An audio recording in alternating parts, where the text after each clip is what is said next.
এই যে digital media সাংবাদিকরা যে ভাঙড়ে আক্রান্ত হয়েছেন, বিষয়টা নিয়ে কি বলবেন?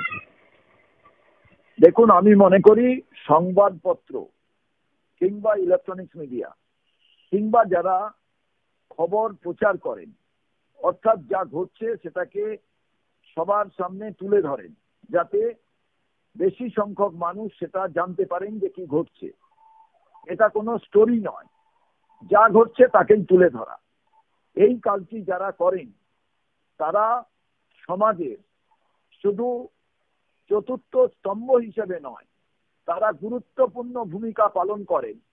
সমাজকে সমস্ত রকম অন্যায় থেকে বাঁচাবার প্রয়াস করেন। তাদের উপরে যখন আক্রমণ হয়, আর সেটা যখন শাসক দলে একেবারে বিধায়কের কাছের মানুষের দ্বারা, একেবারে নিকটতম ব্যক্তির দ্বারা আঘাত করা হয়, তখন কিন্তু এটা সমাজের কাছে নয়, এটা সরকারের কাছে সব থেকে বেশি অপমানজনক বিষয়, লজ্জাজনক বিষয়। এবং আমি মনে করি যে এই সাংবাদিক বন্ধুদের উপরে আঘাত মানে গণতন্ত্রের উপরে আঘাত।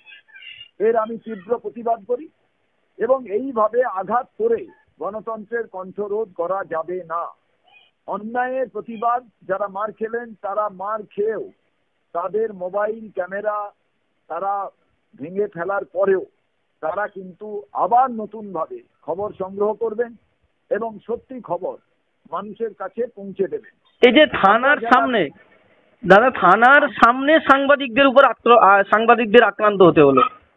আসল কথা হলো, যাদের গায়ে অশোক স্তম্ভের চিহ্ন আছে, সেই চিহ্ন নিয়ে তারা আইনকে রক্ষা করার অঙ্গীকার নিয়ে কাজ করছেন, তাদের সামনেই যদি, অর্থাৎ পুলিশ স্টেশনে এফআইআর করে বেরোবার পর যদি আক্রান্ত হন, এর থেকে ভয়ঙ্কর অবস্থা, এর থেকে বর্বরচিত যে ব্যবস্থা, তার বিরুদ্ধে সমস্ত মানুষকে সোচ্চার হতে হবে।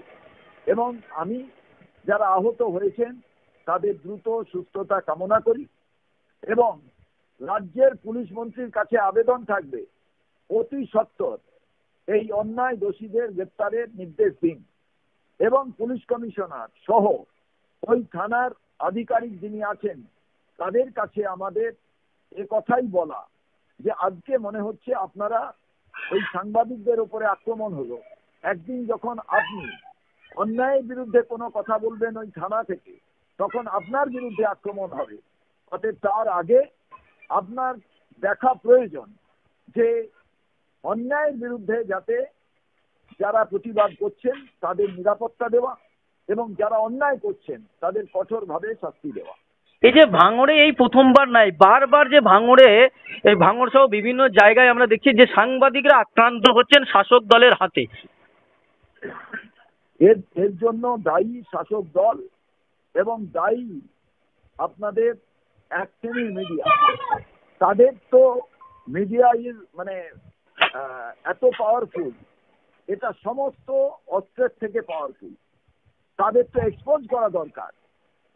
ভাঙড়টা সত্যি এমন একটি জায়গা হয়ে গেছে, এটা করে কমে খাওয়ার একটা জায়গা হয়েছে, আর সেই জায়গা নিয়ে তাই সরকারের এত চিন্তা।